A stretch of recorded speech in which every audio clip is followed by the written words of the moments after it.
The stone well behind my new cabin in the West Virginia mountains is 147 feet deep according to the survey. But when I dropped a rock down until my first day, I never heard it hit bottom. I bought the property cheap, an old homestead outside War in McDowell County that had been abandoned since the Pocahontas Fuel Company shut down the number 9 mine in 1987. The cabin had belonged to a mine supervisor named Delmer Lusk, who built it in 1924 and lived there until the morning after Christmas 1952, when he walked into the woods and never came back. No one had lived in it since. The realtor, a woman from Welch named Glenna Hatfield, said the well still worked, pumping up clear mountain water that tasted like iron and limestone. What she didn't mention was that the well also pumped up voices. I first heard them on my second night, around 2 a.m., when I went outside to look at the stars. The sky out here is something else. No light pollution, just the Milky Way pouring across the darkness like spilled milk on black velvet. I was standing near the well, smoking a cigarette, when I heard it. Echoing up from that depth came a man's voice, distant and hollow, like someone shouting from the bottom of the cave. 17 of us down here. The shaft collapsed. Can't breathe. Somebody, please. We've been calling for help since 1952. The voice faded into static and then silence. I thought I was losing my mind. Maybe some weird echo from a nearby property, or just the wind playing tricks through underground tunnels. But the next morning I drove into War and stopped at the McDowell County Historical Society. The woman behind the counter, Opal Mullins, remembered the disaster without me even finishing my question. The number 9 collapse, she said, her voice dropping. March 15th, 1952.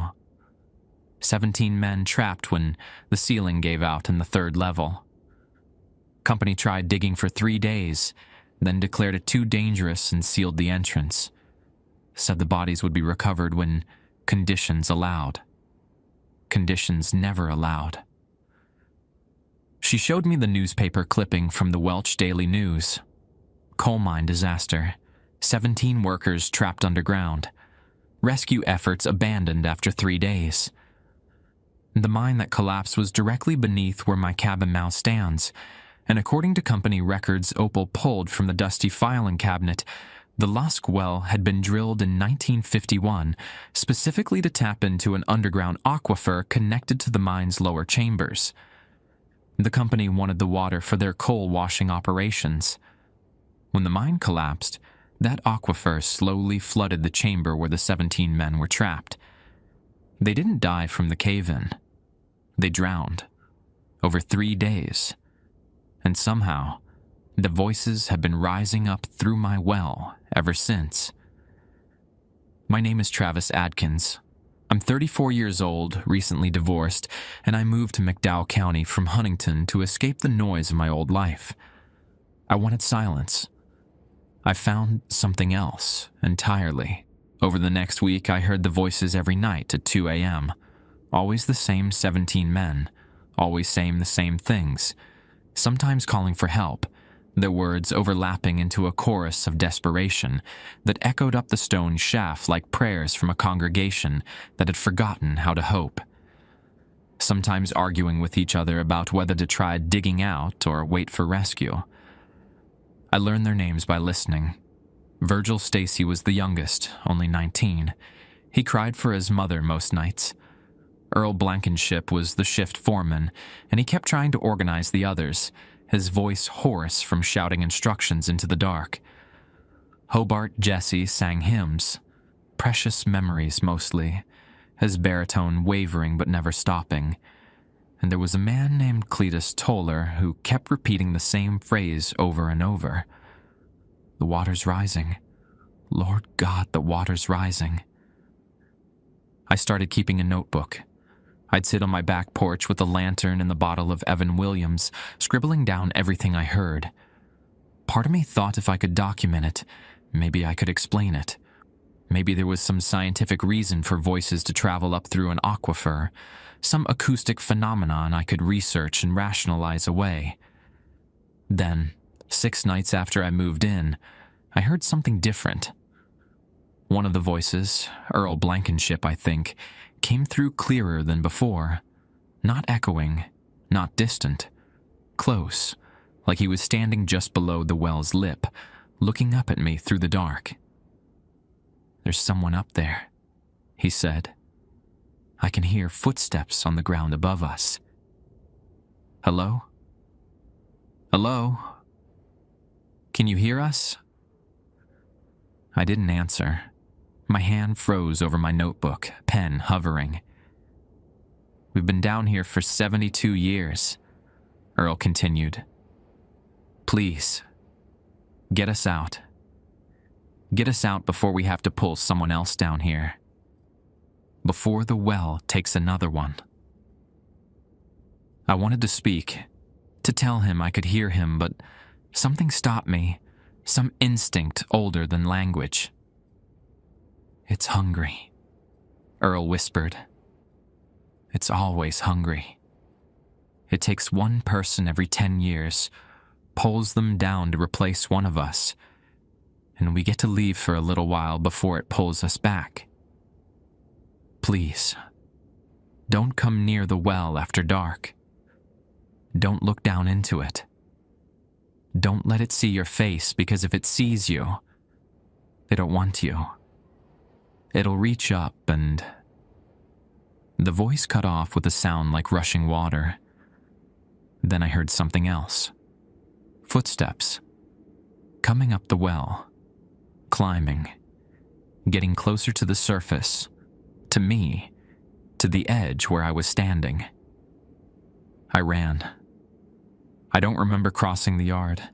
I don't remember slamming the cabin door, shoving the old oak dresser against it. I just remember sitting on the floor with my back against the wall, my chest heaving, listening to something scrape against the stones outside. The next morning I found the envelope. It was wedged under my front door, yellowed with age, the paper brittle as autumn leaves. Inside was a single sheet covered in handwriting I didn't recognize. Cramped, frantic letters that slanted downward, as if the writer had been losing strength with every word. At the top, someone had written, "Rules for living at the Lusk place." Below that, "Never approach the well between sundown and sunrise. If you must draw water at night, do not look into the shaft. Keep your eyes on the bucket and nothing else. If you hear voices from the well, do not answer them. Do not acknowledge that you hear them. They are listening for responses, and a response is an invitation. On the 15th of every month, leave something at the well's edge before dark. Bread, tobacco, or coal. This is not a gift. It is a toll. If you see wet footprints leading from the well toward your cabin, do not follow them. Do not investigate. Lock your doors, cover your windows, and wait until dawn. Should a stranger knock on your door after midnight, claiming to be lost or injured, ask them to name the 17. If they cannot, do not open the door under any circumstances. At the bottom, in different handwriting, shakier, more desperate, someone had added a 6th rule. If the water in your cabin turns black, leave immediately. Do not pack. Do not hesitate. The well has chosen you, and you have until the next 2 a.m. to get off the mountain. The letter was signed, Delmer Lusk, December 25th, 1952. The day before, he disappeared. I spent the next 3 days trying to convince myself that the letter was a prank. Some local kids, maybe, who knew about the property's history and wanted to scare off the outsider from Huntington. McDowell County had lost 80% of its population since the coal industry collapsed. The people who stayed were protective of their land, their stories, their dead. Maybe this was their way of telling me I didn't belong. But the paper was genuinely old. I drove back to Welch and showed it to Opal Mullins at the Historical Society. She put on her reading glasses, studied it for a long moment, then looked up at me with an expression I couldn't read. "That's Delmer's handwriting," she said quietly. I'd recognize it anywhere. They used to write letters to the Welch Daily News about mine safety. Always had that same slant to his letters, like he was writing downhill. You knew him? My grandmother did. Said he was a good man. Haunted after the collapse. He blamed himself, you know. He was the one who approved the drilling of that well, the one that connected to the aquifer, when the mine flooded. She trailed off, folding the letter carefully and handing it back. Some folks said he didn't disappear. Said the mountain took him. Said he went down into the well himself, trying to make things right. I didn't sleep that night, or the next. On the 14th of October, one day before the toll was due, I drove to the War General store and bought a pouch of Red Man chewing tobacco and a loaf of bread from the bakery section. The woman at the register, a heavy-set lady named Bertie Combs, watched me count out my change with curious eyes. You're the one bought the last place, she said, not a question. Word travels fast. Word travels the only speed it's got around here. She bagged my items slowly, her thick fingers lingering on the tobacco pouch. My uncle was one of the 17, Hobart Jesse. He sang in the church choir at War Baptist, had a voice like honey poured over gravel. I thought of the hymns I'd heard rising from the well, precious memories, how they linger. I'm sorry, I said, and meant it. Bertie shrugged, but her eyes had gone somewhere far away. It was before my time, but my mama never got over it. None of the families did. Pocahontas Fuel paid out $200 per man and called it settled. $200 for a life. She pushed the bag across the counter. You be careful up there, Mr. Atkins. Them nom's got a long memory, and it don't forgive easy. That night I followed the rules. At 5:47 p.m., 13 minutes before sunset, I walked to the well and placed the tobacco and bread on the flat stone rim. The October air had turned cold, carrying the smell of dead leaves and wood smoke from somewhere down the hollow. I didn't look into the shaft. I kept my eyes on the offerings, said nothing, and walked back to the cabin without turning around. At 2 a.m., the voices came. I lay in bed with the covers pulled up to my chin like a child hiding from closet monsters. Through the thin cabin walls I could hear them. Virgil crying, Earl organizing, Hobart singing. And beneath it all, a new sound. A wet, rhythmic slapping, like bare feet on stone. Something was walking around my cabin. I trapped the sound as it circled, past the bedroom window, around the front porch, stopping at the back door where the old wood had warped and left a 1/4-inch gap at the bottom. I watched that gap with frozen attention, my breath coming in shallow gasps. A shadow passed across it, then another, then a third. Water began seeping under the door. Not much, just a thin trickle that spread across the floorboards like searching fingers. But the water was wrong. It caught the moonlight coming through my window and reflected nothing back. No gleam, no shimmer, just flat, dead black, darker than the darkness around it. Rule 6. If the water in your cabin turns black, leave immediately. But I couldn't move. My body had locked up, every muscle rigid, my heart slamming against my ribs like it was trying to escape without me. The black water crept closer, 6 inches from the bed, 4 inches, 2. And then the voices stopped. All at once, like someone had thrown a switch. The silence that followed was worse than the sound had been, a pressurized absence that made my ears ring and my teeth ache. Outside, the wet footsteps had stopped too. I waited. 1 minute. 2. 5. At 2:47 a.m., Something knocked on my front door. 3 slow knocks, spaced evenly apart. The kind of knock a neighbor might make, stopping by to borrow sugar or ask about the weather. Friendly. Normal. Except nothing about this was normal, and I had no neighbors for 2 miles in any direction. A voice came through the door. A woman's voice, thin and reedy with age. "Hello? Is someone there? I'm lost. My car broke down on Route 16 and I saw your lights.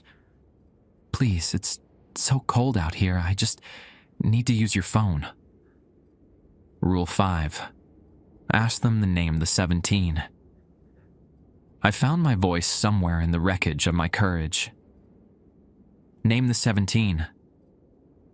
Silence. Then, "What? I don't understand. Please, I'm freezing. Just let me in for a minute." "Name the 17 men who died in the number 9 collapse. Name them, and I'll open the door."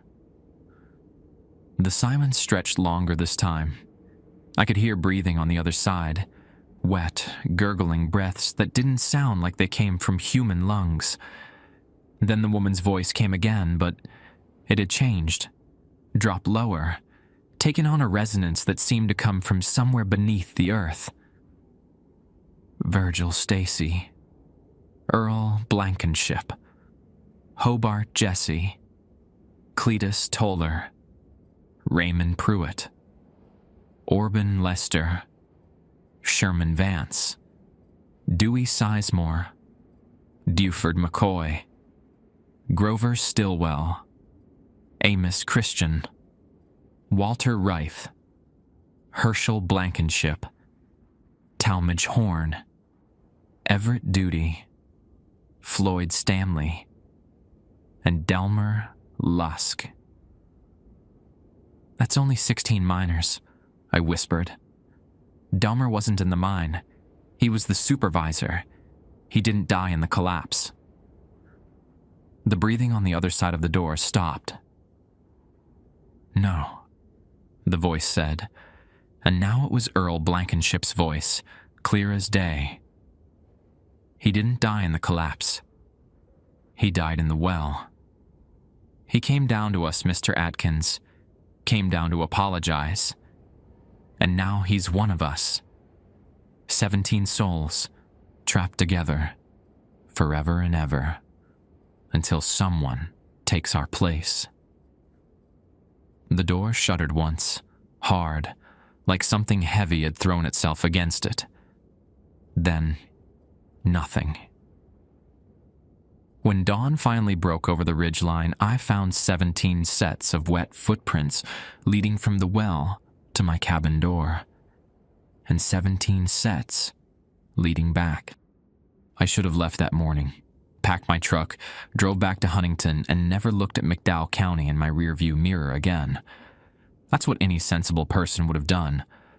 But I kept thinking about Bertie Combs and the $200 her family received for Hobart Jesse's life. I kept thinking about the voices I'd heard. Not monster voices, not demon voices, but the voices of working men who went underground one March morning and never came back up. Men with families. Men who sang hymns and cried for their mothers and tried to organize rescue efforts even as the water rose around them. They weren't haunting me. They were asking for help. So instead of leaving, I drove to the McDowell County Courthouse in Welch and spent the next 4 days digging through records. The clerk, a patient man named Boyd Shortridge, helped me navigate the archives. He was in his 60s, with a white mustache stained yellow from decades of cigarette smoke, and he knew the county's history better than anyone alive. Pocahontas Field Company dissolved in 1994, he told me, pulling dusty boxes from metal shelving. But they were bought out by Consolidated Coal in 78, and Consolidated got absorbed by Massey Energy in 87. After the Upper Big Branch disaster in 2010, Massey got acquired by Alpha Natural Resources. Alpha went bankrupt in 2015 and got bought by Contura Energy. He set the boxes on a wooden table scarred with decades of coffee rings. Point being, there's a corporate chain of custody. Somebody still owns the liability for that mine. Liability for what? Boyd looked at me over his reading glasses. For the bodies, Mr. Adkins. West Virginia law says mining companies are responsible for recovery of remains when conditions allow. Pocahontas claimed conditions never allowed, but that was 72 years ago. Technology's changed. Ground-penetrating radar, robotic excavation. A lot of things are possible now, but weren't then. I spent the next 2 days building a paper trail. Corporate mergers, asset transfers, liability agreements. It was dry, tedious work, but by Friday afternoon, I had what I needed. Documented proof that a company called Black Hawk Mining, headquartered in Lexington, Kentucky, was the current holder of all Pocahontas Fuel Company obligations, including the legal responsibility to recover remains from the No. 9 collapse. I also found something else in the archives, a folder labeled Lusk Property Incidents that contained police reports dating back to 1962. November 1962. Hiker reported missing on trails near the Lusk cabin. Body never recovered. October 1972. Hunter found deceased in the woods approximately 200 yards from the Lusk well. Cause of death listed as drowning, despite no water source nearby. September 1982. Family of 4 camping on adjacent property reported hearing voices and fled in the middle of the night. The father returned 3 days later to retrieve the belongings and was never seen again. August 1992. 2 teenagers exploring the abandoned cabin found drowned in the well. Coroner noted their lungs contained water matching no known source in the region. Mineral composition suggested origin depth of several hundred feet, consistent with the flooded No. 9 mine. July 2002. Property surveyor hired to assess the Lusk cabin reported to the sheriff's office in a state of severe distress. He claimed to have seen people climbing out of the well after dark. He was admitted to the psychiatric ward at Welch Community Hospital and released after 3 days. 1 week later, he drove his car off a bridge over the Tug Fork River. Ruled a suicide. The pattern was clear. Every 10 years, give or take, someone died on or near my property, and the next 10-year mark would be 2012. But according to the records, nothing had happened then. Unless someone had died and it simply wasn't reported. Unless the well was still hungry. I drove back to the cabin as the sun sank behind the ridgeline, painting the sky in shades of copper and bruise. I had 2 hours until dark. 2 hours until I had to be inside with the doors locked and my eyes away from the well. But when I pulled up the gravel drive, someone was waiting for me. She was sitting on my porch steps, a woman in her 70s with steel gray hair pulled back in a tight bun and a face weathered by decades of mountain living. She wore a house dress with a floral pattern that had faded to near gray, and she held a casserole dish covered in aluminum foil on her lap. "Mr. Adkins," she said as I stepped out of my truck. "I'm Loretta Blankenship. Earl was my husband." I stopped halfway across the yard. Earl Blankenship, the shift foreman, the voice that had warned me about the well. "He went down into that mine on March 15th, 1952. Loretta continued, her voice steady despite the weight of what she was saying. "I was 19 years old. We'd been married for 8 months. I was 3 weeks pregnant with our son, though I didn't know it yet." She held up the casserole dish. "I brought you a chicken pot pie. Figured you might not be eating right, living up here alone." I didn't know what to say. I walked to the porch and sat down beside her, accepting the dish with hands that trembled slightly. Up close, I could see that her eyes were the color of creek water, clear and deep, and that they held a grief so old it had become part of her bones. "You've heard them," she said. Not a question. "Heard him?" "Yes, ma'am." She nodded slowly.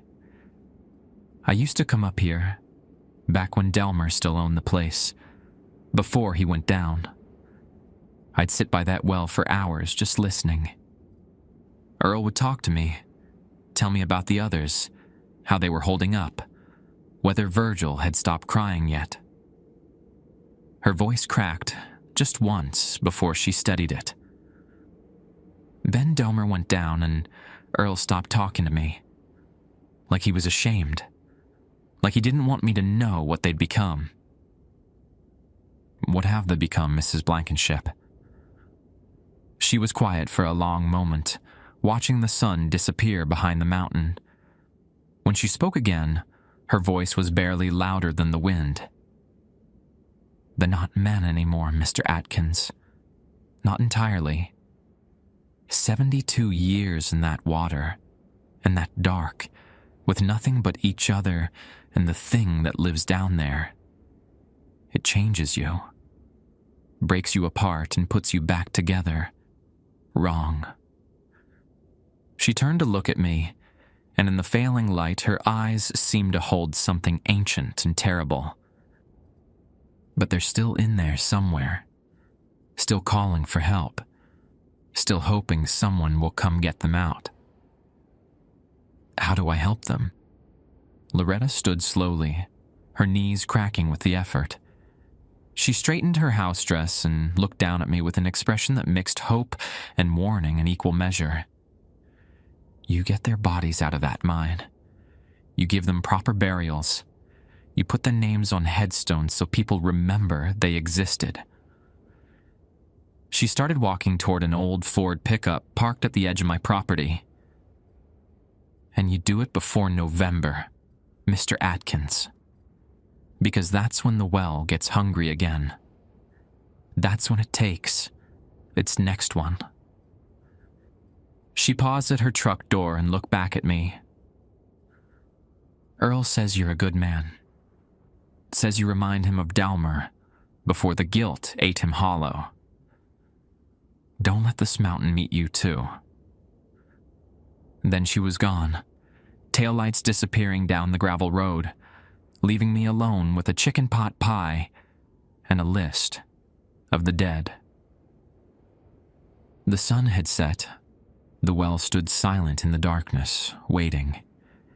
I went inside, locked the door, and didn't sleep until dawn. The next morning, I called Black Hawk Mining's corporate headquarters in Lexington. It took 3 transfers and 20 minutes on hold before I reached someone in their legal department, a woman named Patricia Holbrook, who spoke with the clipped efficiency of someone paid by the billable hour. Mr. Atkins, I understand your concerns, but you need to understand that Black Hawk Mining acquired Pocahontas Field Company's assets, not its historical liabilities. The Member 9 collapse occurred 72 years ago. Any statute of limitations on recovery obligations has long since expired. West Virginia Code 22A267, I said, reading from the notes I'd taken at the courthouse. Mining companies are required to recover remains of deceased workers when technologically feasible, regardless of time elapsed. The law was updated in 1985 specifically to address historical mine disasters. Silence on the other end. Then, where did you get that information? Public records, McDowell County Courthouse. I also have documentation showing the complete chain of corporate acquisitions from Pocahontas Fuel to Consolidated Coal to Massey Energy to Alpha Natural Resources to your current parent company. I let that sink in. 17 men are still buried under my property, Miss Holbrook. 17 families never that closure. I think the Charleston Gazette-Mail would find that very interesting, especially given Black Hawk's recent permit applications in Boone County. The silence stretched longer this time. When Patricia spoke again, her voice had lost some of its edge. I'll need to consult with our executive team. Can I call you back? I'll be waiting. She called back 4 hours later. Black Hawk Mining would send a geological survey team to assess the feasibility of excavation. They weren't admitting liability, she emphasized repeatedly, but they were willing to explore the possibility of a goodwill recovery effort as part of their community relations initiatives. I hung up feeling something I hadn't felt since moving to McDowell County. Hope. That night, the well rewarded me. I was sitting on the porch at 1:45 a.m., not approaching the well, just sitting in the dark with my lantern extinguished, when I heard Earl Blankenship's voice drifting up from the depths. But this time, he wasn't calling for help or warning me away. He was talking to the others. "He's trying," Earl said. "The new one.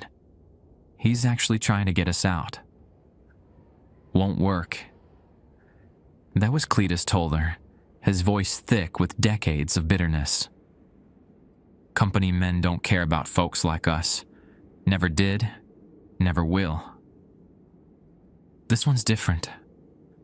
A younger voice, Virgil Stacy, I thought. "He left us tobacco and bread. He follows the rules. He ain't trying to pretend we don't exist." Domer followed the rules too. A new voice, one I hadn't heard clearly before, deep and resonant, with an accent that suggested he'd come to West Virginia from somewhere further south. "Look where it got him." "That was different," Earl said. "Domer came down because he felt guilty. This one, Atkins, he's coming at it from the outside, legal-like, putting pressure on the company." "And if it don't work?" Cletus again. "If the company tells him to go pound sand, what then? We just keep waiting? Keep taking people every 10 years like animals?" The voices fell silent. I sat frozen on my porch, barely breathing, waiting. Then Delmer Lusk spoke. His voice was different from the others. Quieter, more distant, as if he was standing further from the shaft opening, or further from whatever remained of his humanity. "It has to work," Delmer said, "because if it doesn't, the well's going to take him. It's already watching him, already learning his smell, his voice, the rhythm of his heartbeat. Come November, if those bodies are still down here, Atkins becomes one of us. And God help me, I don't want another soul on my conscience." I went inside after that, locked the door, sat at my kitchen table with my head in my hands, trying to process what I'd heard. They knew what I was doing. They were rooting for me, and they were terrified it wouldn't be enough. The geological survey team arrived 3 days later.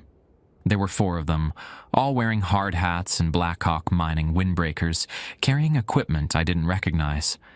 The team leader was a heavyset man named Garnet Webb, who had the look of someone who'd spent 30 years underground and carried the mountain in his bones. "Show me the well," he said without preamble.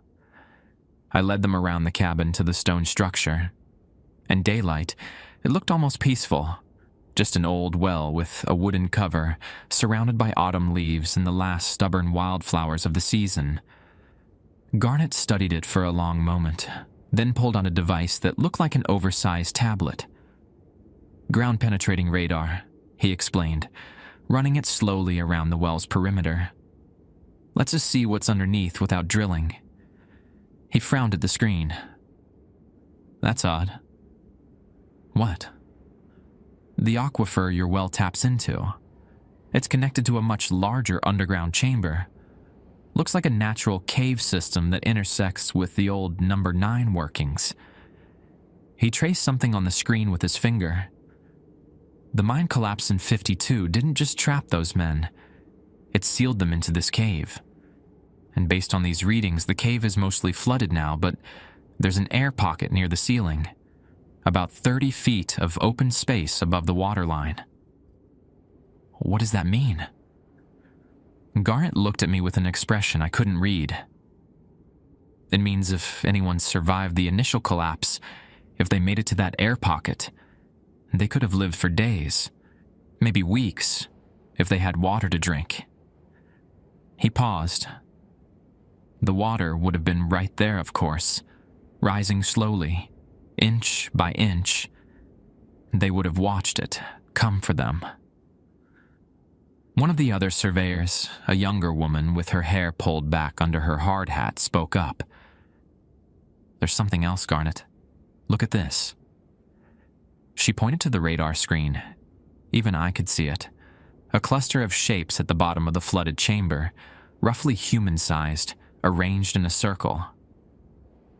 "They're still down there," Garnet said quietly. "All 17 of them, preserved in that water like specimens in a jar."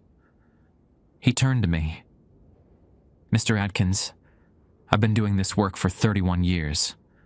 I've surveyed 200 mines across 4 states, and I've never seen remains positioned like that. They're not scattered. They're not piled up. They're sitting in a circle, like they died holding hands. Like they died waiting for someone to find them." Garnet promised to file his report with Black Hawk's executive team by end of week. As the survey crew packed up their equipment, he pulled me aside. "I grew up in Gary," he said, naming a town about 15 miles from War. "My grandfather worked the number 9 before he got out and moved to Logan County. He used to tell stories about that mine. Said there was something wrong with it even before the collapse. Said the men who worked the deep levels would hear things, voices in the rock, singing from places no one should be singing." "What do you think it was?" Garnet shrugged, but his eyes were troubled. "I think there are places in these mountains that don't belong to us. Never did. We just borrowed them for a while to dig out the coal." He glanced back at the well. "You be careful, Mr. Adkins. Whatever's down there, it's been waiting a long time. I'd hate to see it get impatient." That night, for the first time since I'd moved in, the voices from the well sounded almost peaceful. Hobart Jesse sang Amazing Grace, his voice echoing up through the stone shaft like a prayer rising from the depths of the earth. And beneath the singing, barely audible, I heard 17 voices whisper the same word in unison. Soon. October bled into November and the mountain began to change. The leaves finished falling, leaving the trees skeletal against the gray sky. Frost crept across my windows each morning, and the air took on that particular Appalachian chill but seeps into your bones and stays there until spring. The days grew shorter, the nights grew longer, and the well grew restless. I noticed it first in the water. The pump still worked, still drew up that clear mountain water that tasted like iron and stone. But now, when I filled a glass and held it up to the light, I could see things floating in it. Tiny flecks of something dark, like coal dust or ash, swirling in patterns that seemed almost purposeful. I started driving into War to buy bottled water from the general store, and Bertie Combs never asked why. Then the sounds changed. The voices still came at 2 a.m., but they were different now. Urgent, agitated, talking over each other in a cacophony of fear and anticipation. I heard arguments breaking out. Cletus accusing Earl of giving false hope. Virgil asking over and over when the men with machines were coming. And beneath it all, a sound I hadn't heard before. A low, rhythmic thudding, like a heartbeat echoing up from somewhere far below the flooded chamber. Garnet Webb called me on November 3rd. "Black Hawk approved the excavation," he said, and I could hear cautious optimism in his voice. "They're framing it as a community goodwill project, tax write-off, good press, that sort of thing. But the important part is they're funding it. Full recovery operation. We start drilling on November 15th. 12 days.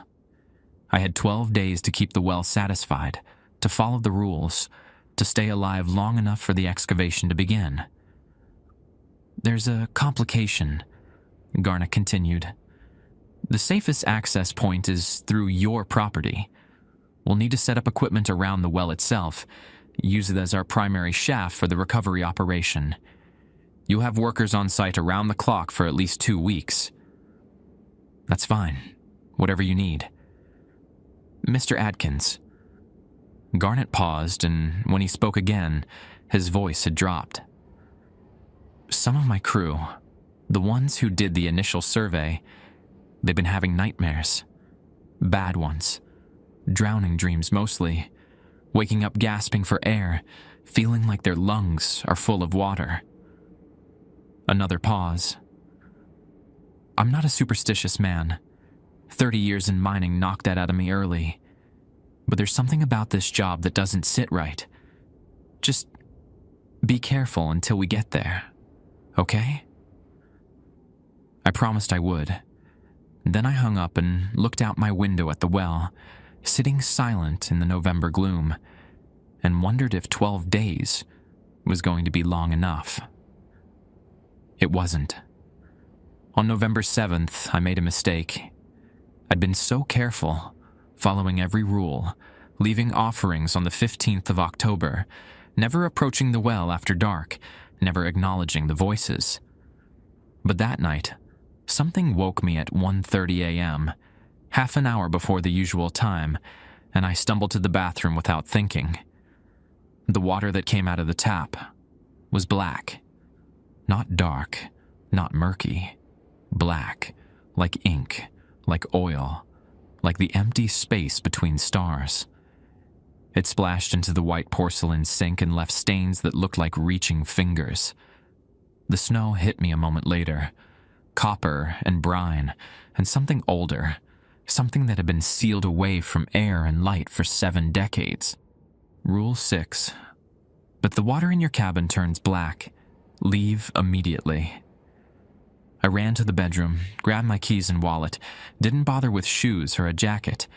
The November cold bit into me as I burst through the front door and sprinted for my truck. I didn't make it. Something caught my ankle. I went down hard, gravel tearing into my palms and knees, and when I twisted around to see what had tripped me, I saw a hand.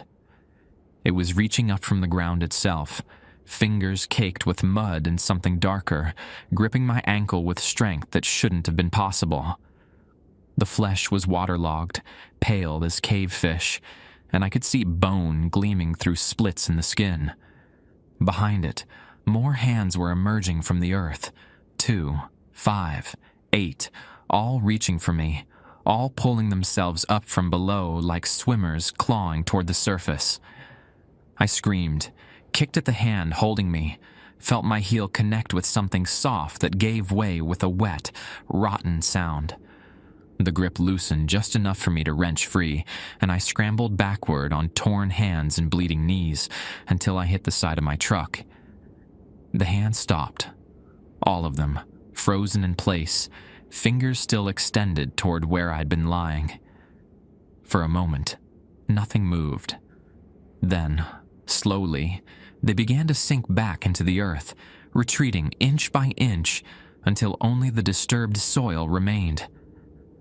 From the well, I heard Earl Blankenship's voice, clear and anguished. "We're sorry. God forgive us, we're sorry. It's not us. It's the thing that holds us here. It's getting stronger because it knows what's coming. It knows we might finally get free. And it's trying to take you before that happens. Please, stay inside. Don't come out until dawn. And whatever happens, don't look at the well." I spent the rest of that night in my truck, with the doors locked and the engine running, heat blasting against the November cold, watching my cabin from 30 feet away. At exactly 2 a.m., I saw figures emerge from behind the well. 17 of them, moving in a slow procession around my property. They walked like men who had forgotten how legs were supposed to work, their movements jerky and wrong, their bodies bent at angles. I didn't look at their faces. I kept my eyes on the steering wheel, on my bleeding hands, on anything except the shapes circling my truck. but I heard them. They pressed against the windows, their waterlogged fingers squeaking on the glass, and they whispered. 17 voices, all speaking at once, all saying different things. "Let us in, son. It's cold out here. We just want to talk. Just want to see a living face. Please. We've been alone so long. Open the door. Open the door. Open the door." I closed my eyes and recited the names of everyone I'd ever loved. My mother, dead 3 years now from lung cancer. My father, still alive in Huntington, still disappointed in me. My ex-wife, probably asleep in her new apartment with her new boyfriend.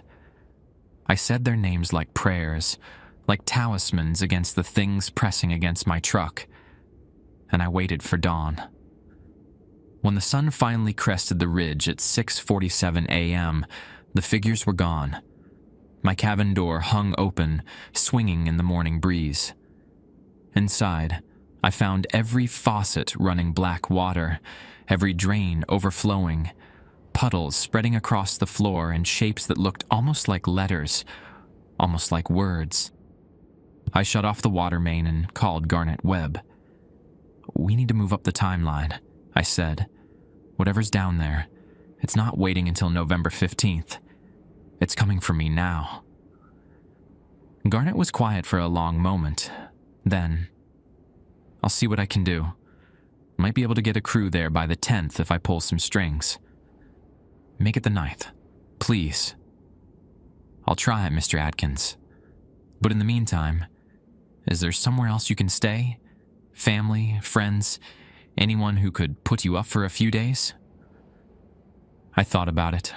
Thought about driving to Huntington, showing up at my father's door, trying to explain why I needed to sleep on his couch. Thought about the looks he'd give me, the questions he'd ask, the judgment in his eyes. Then I thought about Loretta Blankenship, sitting on my porch with a chicken pot pie, telling me that Earl said I was a good man. "I have somewhere," I said. "I'll be okay until the 9th. I packed a bag, loaded it into my truck, and drove down the mountain to War. Bertie Combs gave me the address without asking questions, just wrote it on a scrap of register paper and handed it across the counter with a look that said she understood more than she was letting on. Loretta Blankenship lived in a small white house on the edge of town, with a vegetable garden gone dormant for winter and a porch swing that creaked in the wind. She opened the door before I could knock, took one look at my torn clothes and haunted expression, and stepped aside to let me in. "The whale's getting hungry," she said. Not a question. "Yes, ma'am." She nodded slowly, then led me to a small bedroom at the back of the house. "You'll stay here until those mining folks come. Earl'd want me to look after you." She paused in the doorway, her hand resting on the frame. "He talks to me sometimes, you know, through the old radio in my kitchen. Tells me things. Last night, he told me you were in trouble." "What else did he tell you?" Loretta's eyes met mine, and in them I saw 72 years of grief, hope, and something that might have been peace. "He told me it's almost over, one way or another. It's almost over." The excavation crew arrived on November 9th, 2 days ahead of schedule. I watched them from Loretta's porch swing as a convoy of trucks wound up the mountain road toward my cabin, flatbeds loaded with drilling equipment, a mobile command center, 2 ambulances that Garnett had insisted on as a precaution. 18 workers in total, plus Garnett himself and a woman from Blackhawk's corporate office who was there to document everything for the company's records. 72 years, Loretta said softly, standing beside me with a cup of coffee warming her hands. 72 years. I've been waiting for someone to bring my Earl home. I didn't know what to say to that, so I said nothing. We stood in silence and watched the trucks disappear over the ridge. Garnett called me that evening with an update. We've set up a perimeter around the well and begun preliminary drilling. The plan is to widen the shaft enough to lower a camera and retrieval equipment. Based on the radar imaging, the chamber where the remains are located is about 200 feet down, accessible through a natural fissure that connects to your well. He paused. There's been some unusual activity. What kind of activity? Equipment malfunctions mostly. Generators cutting out for no reason. Radio static that sounds almost like voices. One of my guys swears he saw someone standing at the edge of the work lights last night, but when he went to check, no one was there. Another pause, longer this time. Mr. Atkins, I've worked disaster recovery before.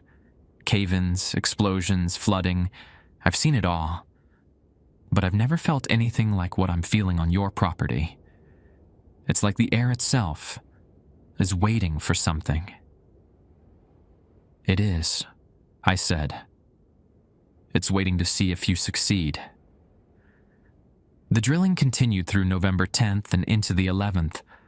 I stayed at Loretta's house, helping her with small tasks around the property, fixing a loose board on her porch steps, raking the last of the fallen leaves, anything to keep my hands busy and my mind occupied. Each evening, Garnett would call with updates. The shaft was widening. The camera was almost ready for deployment. They expected to reach the chamber by tomorrow. On the night of November 11th, Loretta's kitchen radio turned on by itself. We were sitting at her table, eating soup she'd made from vegetables canned last summer, when the old Philco on the counter crackled to life. Static hissed and popped, and then, beneath it, I heard a voice I recognized. Loretta. Earl Blankenship, his words distant but clear. Loretta, honey, can you hear me?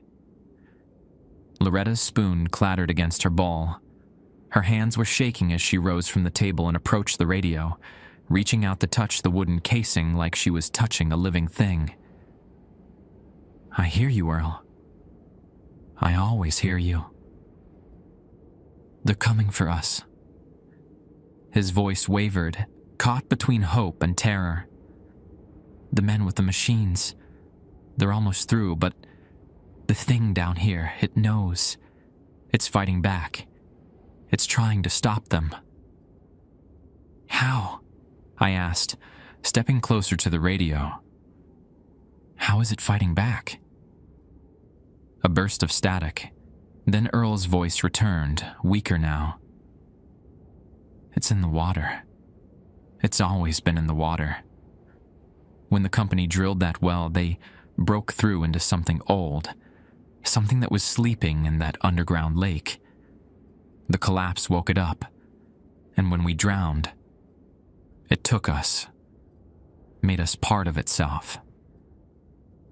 His words dissolved in the crackling, then reformed. It doesn't want to let us go. We're the only company it's had in centuries, the only voices in the dark. What can we do? Loretta's voice broke on the question. Get our bodies out. Once we're above ground, once we're in the sunlight, it can't hold us anymore. But you have to hurry. The excavation, it's making the thing angry. And when it gets angry, it reaches up. It takes what it can.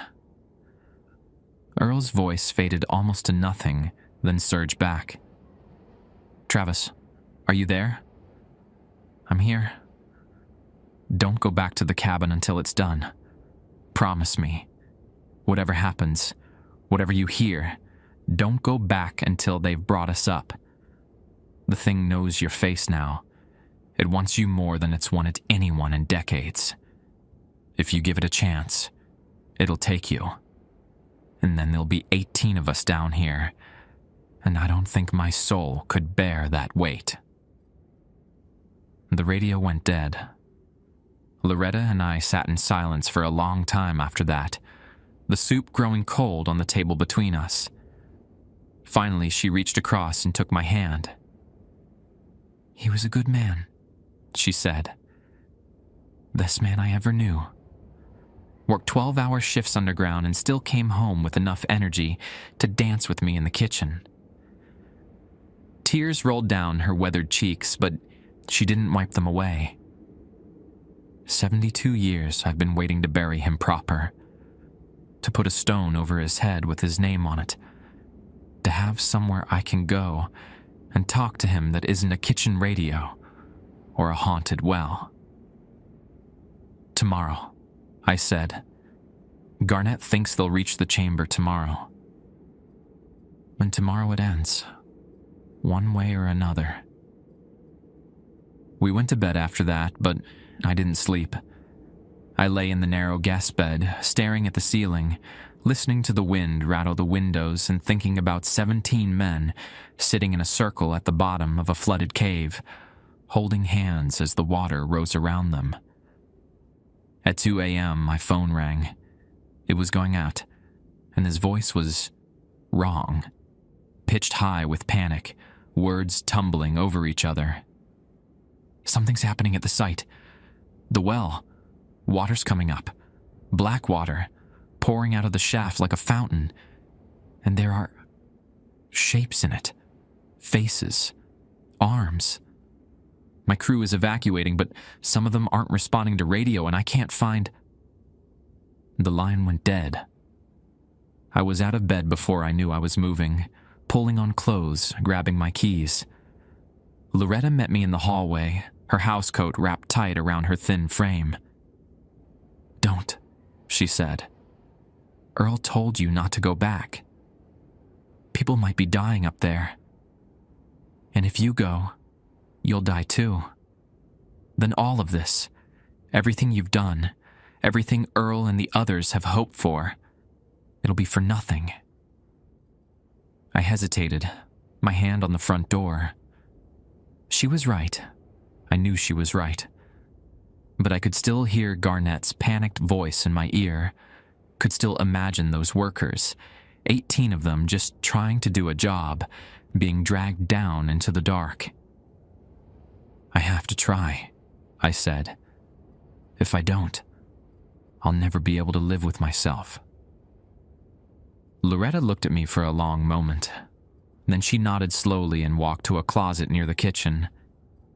When she came back, she was holding a shotgun, an old Remington 870, its wooden stock worn smooth from decades of handling. "This was Earl's," she said. "He used it for hunting before the mine took him.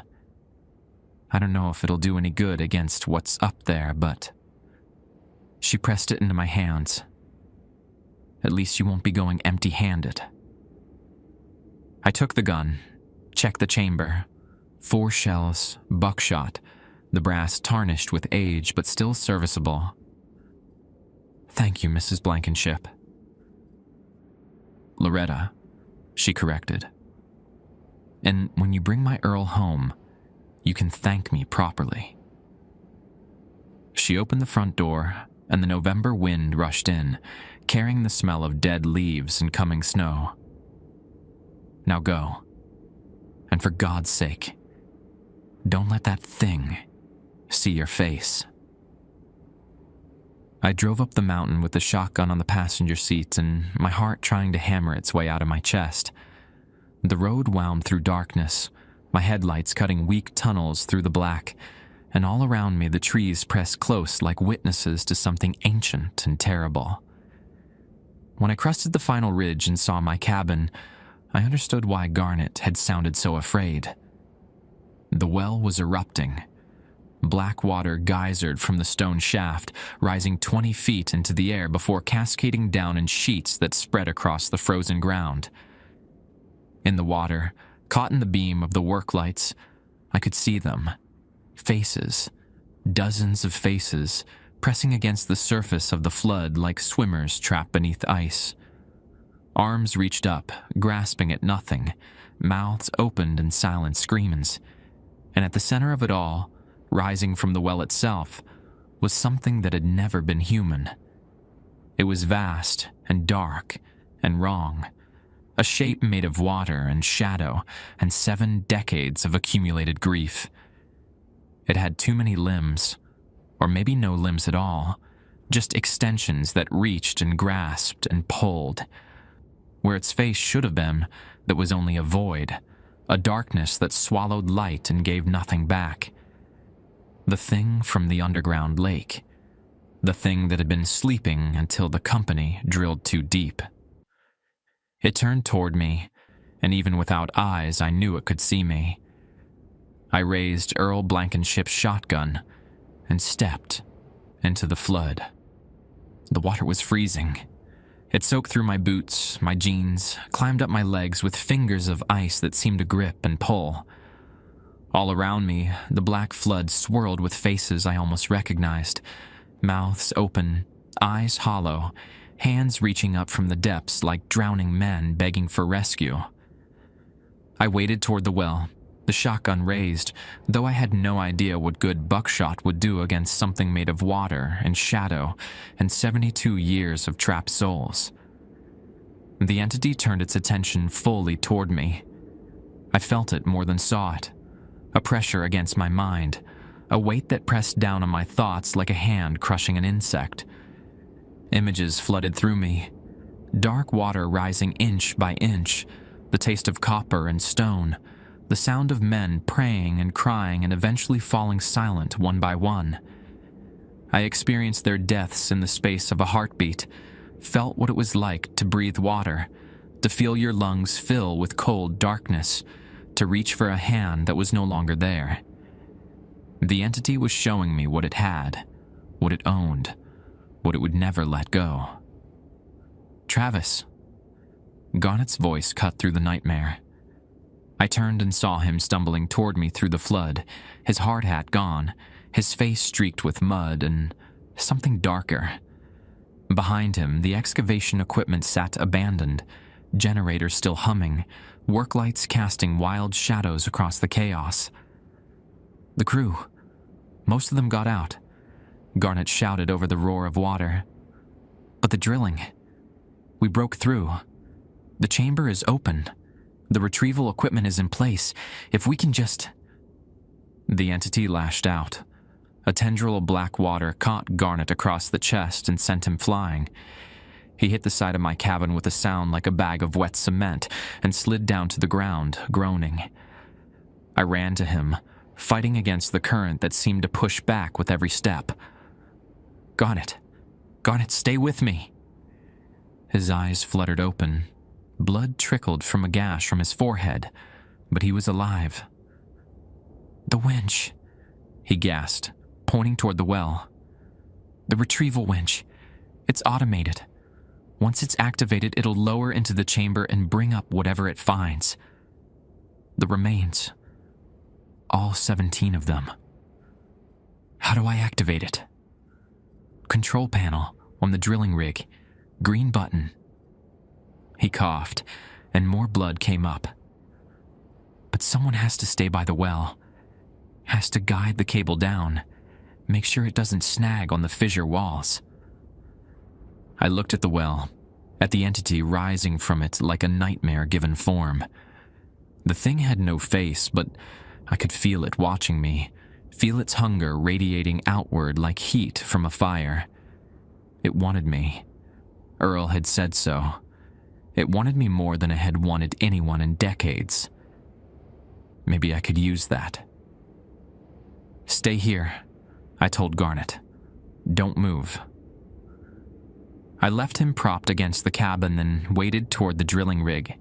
The control panel was a mess of buttons and switches, most of them labeled with abbreviations I didn't understand. But there in the center was a large green button marked Retrieval Sequence. I pressed it.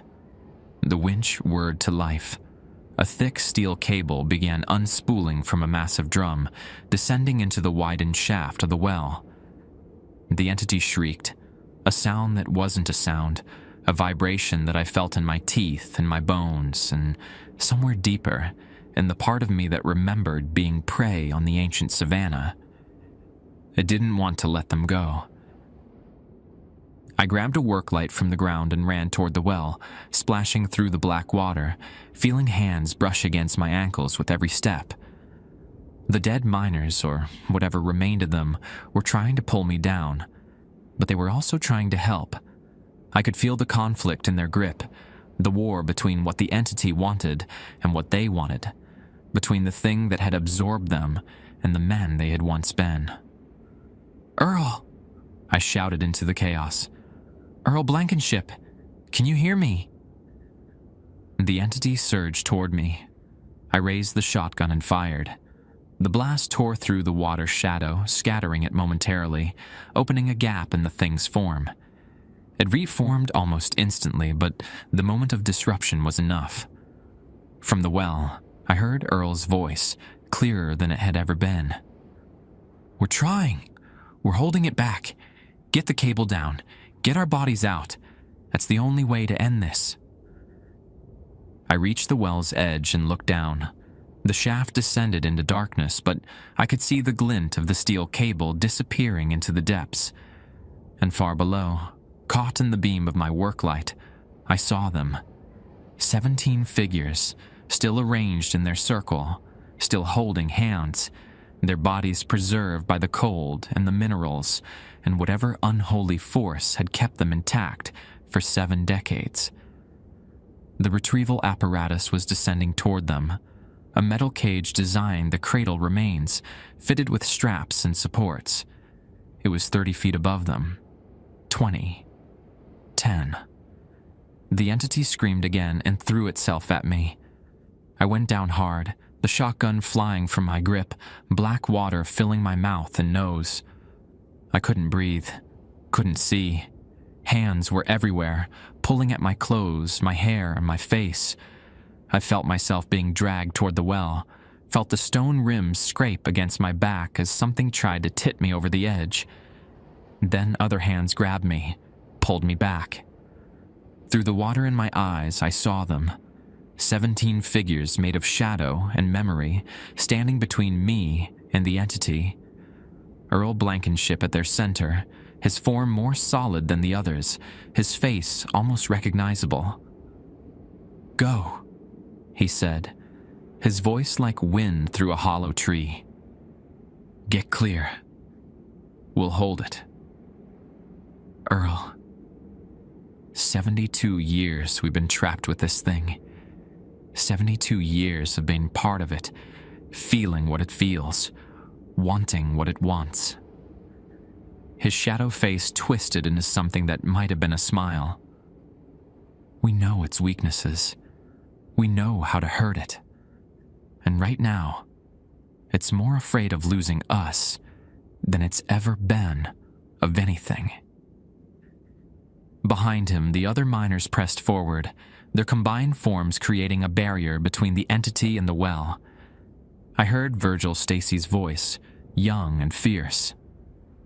"Get our bodies out, mister. Let us go home." I scrambled away from the well, coughing up black water, my lungs burning. The control panel showed the retrieval sequence at 80%, 90, 95. A sound came from the well, a grinding mechanical groan, and then the winch began reeling back up, the cable taut with weight. The entity broke through the miner's barrier and lunged for the well shaft, but it was too late. The retrieval cage was already rising, carrying its precious cargo up from the depths, up from the flooded chamber where 17 men had drowned, holding hands and praying for rescue. As the cage cleared the well's rim, as the first skeletal remains came into view, bones still intertwined with bones, hands still clasped after all these years, the entity began to dissolve. It didn't die. I don't think something like that can die. But it retreated, shrinking back down the well shaft, its form unraveling as the miners it had claimed were pulled beyond its reach. The black water receded, draining back into the earth, leaving behind only mud and debris and the scattered equipment of the excavation crew. And standing at the edge of the well, visible only for a moment in the first gray light of dawn, were 17 men. Not shadows anymore, not extensions of something dark and hungry. Just men, dressed in the work clothes they died in, their faces tired, but peaceful. Earl Blankenship looked at me and nodded once. "Tell Loretta I love her," he said. "Tell her I'll be waiting." Then the sun crested the ridge, and they were gone. The funerals took place on a Saturday in early December, when the first snow of the season dusted the mountains like powdered sugar on dark bread. Moore Baptist Church couldn't hold everyone who came. People drove in from Welch, from Gary, from Agar and Keystone, and towns I'd never heard of. Families of the miners, some of them great-grandchildren who had only known their ancestors through photographs and stories. Former coal workers who remembered the number 9, remembered the day the mountain swallowed 17 of their brothers, and others who came simply because they understood what it meant to lose someone to these hills and never get them back. 17 caskets lined up in the churchyard, 17 headstones already carved and waiting. The minister read from Ecclesiastes, a time to be born, a time to die, a time to mourn, a time to dance. And Bertie Combs sang Precious Memories in a voice that reminded me so much of her Uncle Hobart that I had to look away. Loretta Blankenship sat in the front row, dressed in black, her hand resting on the casket that held what remained of Earl. She didn't cry during the service. She'd told me earlier that she'd cried enough tears over the past 72 years to fill that well twice over. Today was for something else. Today was for peace. After the burials, after the mourners had dispersed to potluck dinners and quiet conversations, I drove back up the mountain one last time. Black Hawk Mining had kept their word. A concrete truck sat beside the well, its drum slowly rotating, ready to seal the shaft forever. Garnet Webb was there, his arm in a sling, supervising the pour. He nodded at me as I approached. "Thought you might want to see this," he said. We watched together as the concrete flowed into the well, filling the shaft inch by inch, sealing away the darkness below. When it was done, the workers smoothed the surface and planted the small marker at the site, a bronze plaque listing 17 names and the date March 15th, 1952. "What will you do with the property?" Garnett asked. I thought about it, thought about selling, about walking away, about never looking at McDowell County again. But something kept pulling me back to that cabin, to the porch where I'd first heard the voices, to the kitchen where I'd read Delmer Lusk's Rules by lantern light. "I'm going to stay," I said. "Fix the place up. Maybe turn it into something useful. A memorial site or a museum about the mining history here. Something that tells their story." Garnett smiled, the first real smile I'd seen from him since the excavation began. Earl would like that, I think. That night, I slept in my cabin for the first time since the black water had driven me out. The silence was different now. Not the heavy, waiting silence of something watching, but the peaceful quiet of a mountain at rest. I dreamed of a forest path lit by morning sun. 17 men walked single file through the trees, their work boots crunching on fallen leaves, their lunch pails swinging at their sides. At the head of the line, Earl Blankenship turned and looked back at me. He raised his hand in a wave. Not goodbye, but thank you. Then they crested the ridge and disappeared into the light, finally free to go wherever miners go when the mountain releases them. I woke to sunshine streaming through my window and the sound of birds singing in the bare branches outside. The well was silent. The water ran clear, and somewhere down in War, I knew Loretta Blankenship was waking up to her first morning in 72 years without a ghost in her kitchen.